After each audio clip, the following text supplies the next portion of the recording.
Bem, então vocês viram que na tipologia, tá, falamos do texto dissertativo, e ele vai ser um dissertativo argumentativo ou um dissertativo expositivo.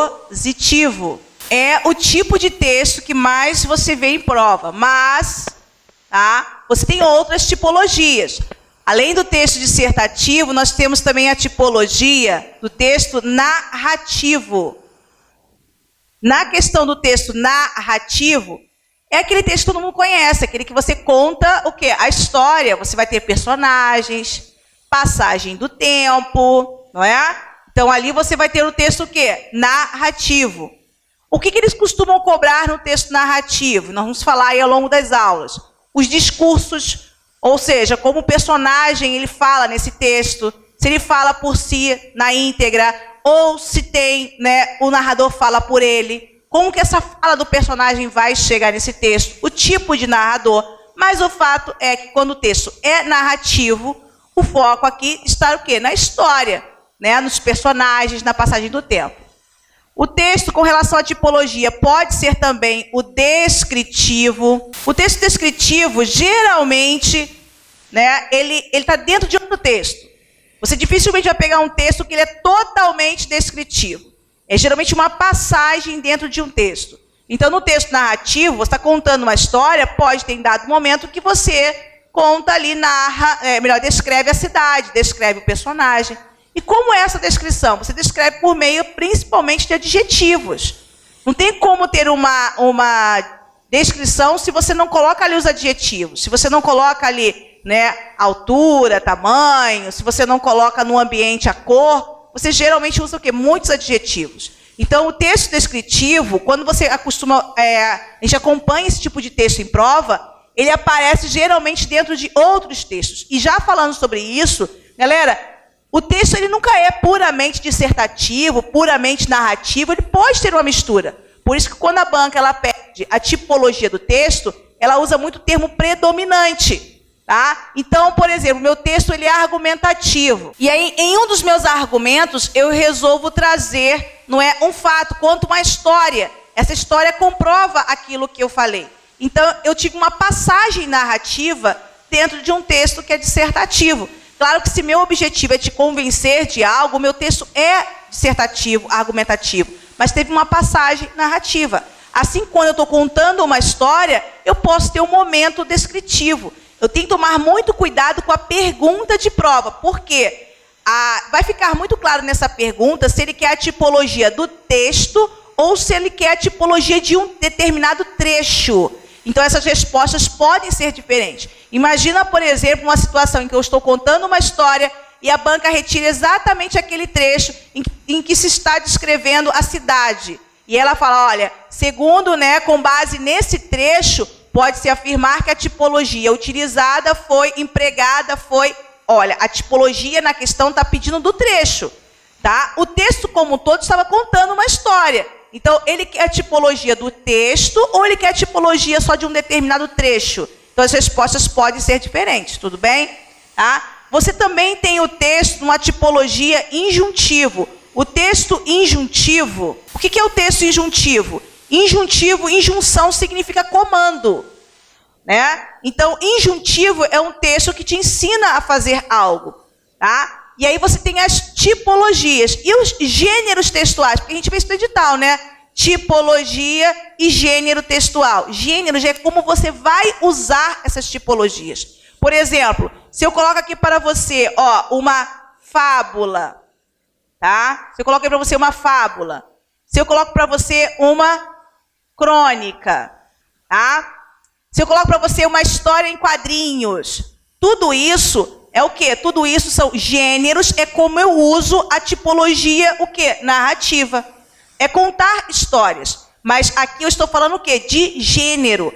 O gênero é a forma como eu uso essa tipologia. Por exemplo, eu não falei para você que o texto injuntivo significa comando? Não é o tipo de texto que te ensina a fazer alguma coisa? Em que momento da minha vida, no meu dia a dia, eu percebo esse tipo de texto, essa tipologia sendo empregada? Por exemplo, quando eu pego uma receita, né? Quando você vai lá e assiste o canal e tem um texto que é uma receita para fazer um bolo, aquilo ali é um gênero textual, receita. Quando você pega, por exemplo, o manual de instrução, ó, manual de instrução. Nesse manual de instrução é o meu dia a dia, como eu uso essa tipologia. No manual de instrução, o objetivo dele não é te ensinar a usar o aparelho, o produto, não é? Então, o que você vê em um manual de instrução? Retire, coloque, conecte. Olha os verbos no imperativo. E na receita, não é? Adicione, misture, leve ao forno, não é isso? Então, você percebe que o que predomina nessa tipologia são os verbos de comando, os verbos no imperativo. Agora, o gênero é como eu uso essa tipologia no meu dia a dia. Em que momento do meu dia a dia eu vou ver essa tipologia?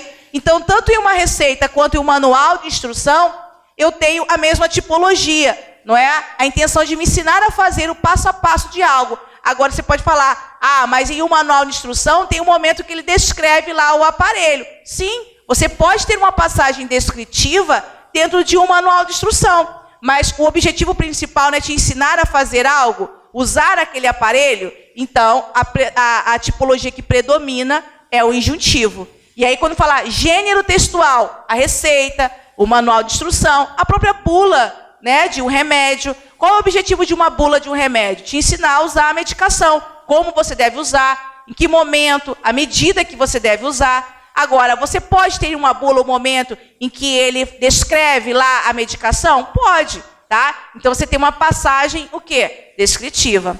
A redação para concurso. A redação para o concurso é a forma como você usa essa tipologia aqui. Quando você tem uma carta argumentativa, é também uma outra forma que você tem de usar essa tipologia. Então, os gêneros textuais são as infinidades de textos que a gente vê por aí, tá? Então, é a forma como você vai usar essas tipologias. Então, eu tenho os tipos textuais e tenho os gêneros textuais. É por isso que, sim, um texto dissertativo argumentativo, apesar de ele ter uma estrutura, ele vai ser diferente um do outro. Ele vai ter algumas particularidades que um vai diferir do outro. Então, por exemplo, quando eu pego uma carta, não é, argumentativa, ali eu posso usar, por exemplo, a primeira pessoa. Coisa que, quando se fala do gênero textual, redação para concurso, eu já tenho que evitar. Mas todos estão o quê? Na tipologia argumentativa. Entende como a diferença entre eles? Tá. Deixa eu falar aqui um pouquinho agora sobre as histórias em quadrinhos. Quando o texto vai vir com imagem. Qual o cuidado que eu tenho que ter nessa hora? Tá? Então, lá no seu material, você tem uma parte aí, que é a questão 17. Tem uma história em quadrinhos. Pode deixar, não, cara, não vou. Tem ali uma história em quadrinhos. E aí ele fala assim, deduz-se da leitura. Aí é que está o grande ponto. Olha o enunciado. Deduz-se da leitura. Nessa hora, tá? Na 17, na questão 17 aqui, ó. Primeira história em quadrinhos, nosso material. Na questão 17, ele fala assim, deduz-se da leitura. Nessa hora, muita gente pensa assim, a leitura é a leitura da linguagem verbal. Então, o que eu mais percebo é o candidato fazendo o quê? Ele lendo e relendo a fala aqui dos personagens. Mas não dando tanta importância para a imagem, para chegar a essa resposta. Então, por enquanto, eu não vou falar nada. Eu vou deixar você analisar esse texto, responder essa questão, marcar uma possível resposta, e daqui a pouco eu faço alguns comentários sobre essa história em quadrinhos, tá bom? Dá uma olhadinha aí. Bem, vamos lá. Vou fazer só alguns comentários sobre essa imagem, tá bom?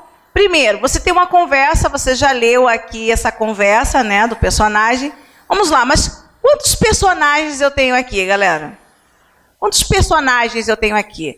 Eu tenho o menino, que é o pedestre, né, representa aqui o pedestre. Tem o ciclista, aparece o pezinho dele aqui. Tem o motorista. E aí, você está vendo o carro. Mas você está vendo o motorista? Não, você está vendo o carro. Olha aqui, quando era para mostrar o ciclista, você percebe que ele mostrou pelo menos a perna ali do ciclista, para mostrar que ele tem uma pessoa. No carro, ele também poderia ter feito a mesma coisa, colocado, sei lá, só um braço assim perto da porta, alguma coisa nesse sentido.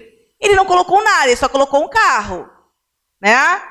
Então, eu já começo a perceber isso na minha cena. Outra coisa interessante de se observar, esse menino, qual é a posição dele na cena? Ele está sempre virado para o ciclista? Tem certeza? Dá uma olhadinha. Olha a mochila dele.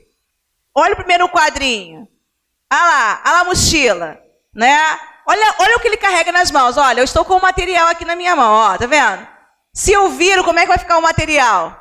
Ó, tá vendo? Psicotécnico, né? Faz isso, né? Né? Desenha um homem atrás do poste. A pessoa lá pegando a perninha. Essa vai desenhar o poste, né? E tá atrás do poste, gente, pelo amor de Deus. Né? Desenha um homem atrás do muro. A pessoa tá lá preocupada em botar a cabecinha do homem aparecendo. Ele tá atrás do muro, não é? Então, olha aqui, ó. Ele está com algo na mão, ó. Se tivesse virado, olha como é que ficaria a imagem, né? E, na verdade, se você olhar mais atentamente essa imagem, você vai perceber que o menino, na verdade, está sempre virado para o ciclista. Claro, ele vira um pouco demais a cabeça, normal, né? Vai ter um exagero, né? E aqui exagerou bem. Porém, você tinha o detalhe da mochila, você tinha o detalhe do que ele carregava em suas mãos. Então, ali você percebe que, primeiro, quando você conversa com uma pessoa, qual é a leitura corporal que você faz? Ó, estou aqui, Maria e uma filha, alguém fala, Maria, o que eu faço? Primeira coisa, se eu vou conversar com essa pessoa, eu viro para essa pessoa. Ninguém fica conversando com o outro assim, virado, né? Todo mundo que conversa, ele acaba virando e ficando de frente para essa pessoa. Se esse menino estivesse conversando com o motorista e depois conversando com o ciclista, ele estaria de fato de frente para um, talvez virando para o outro. E não, ele está sempre ali, ó, virado para o ciclista. Ele vira a cabeça, mas ele pensa e ouve a respeito daquilo que o ciclista está falando. Tá? Então vamos lá. Na letra A, ele fala que os ciclistas e os motoristas, eu já poderia descartar a letra A só nessa daí. Porque quando se trabalha com imagem, eu tenho que pensar o seguinte, se lá na imagem tem uma mulher, por exemplo, né? Então, se na minha alternativa fala as mulheres, eu já sei que está errado. Tá? Se lá na minha imagem tem uma criança, ele fala as crianças, já está errado. Por quê? Eu tenho que deduzir a partir da leitura da linguagem também não verbal. Eu também tenho que deduzir com base na imagem. Se o meu texto trabalhando a imagem, eu também tenho que fazer essa leitura. Essa leitura não é só da linguagem verbal, ou seja, das palavras. Essa leitura também tem que ser da linguagem não verbal. Então, quando se coloca uma imagem junto com um texto, essa imagem vai ser tão importante quanto as palavras. Tá? Então, quando ele fala os ciclistas e os motoristas, eu já posso descartar. E quando ele fala que são os mais injustiçados no trânsito, ainda que isso seja uma verdade. Eu não vou concluir isso não vou deduzir isso com base nessa historinha aqui. Essa dedução pode partir daquilo que eu vivencio no meu dia a dia. Tá? Na letra B, diz que todas as falas são atribuídas ao ciclista. Pelo menos o ciclista está no singular.